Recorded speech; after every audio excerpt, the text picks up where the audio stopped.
Praise the lord. ఈరోజు దేవుని వాగ్దానము మార్కు సువార్త 2వ అధ్యాయం 27వ వచనం.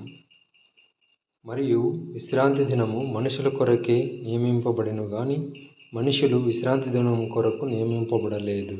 ఆమేన్. అతి పరిశుద్ధుడా స్తుతి నైవేద్యము నీకే అర్పించి కీర్తింతును. అతి పరిశుద్ధుడా స్తుతి నైవేద్యము నీకే అర్పించి కీర్తింతును.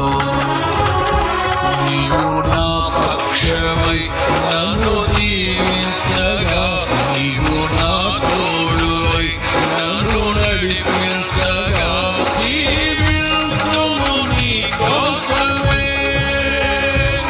ఆశ్రయమైన నా యేసయ్యా, అతి పరిశుద్ధుడా స్తుతి నైవేద్యము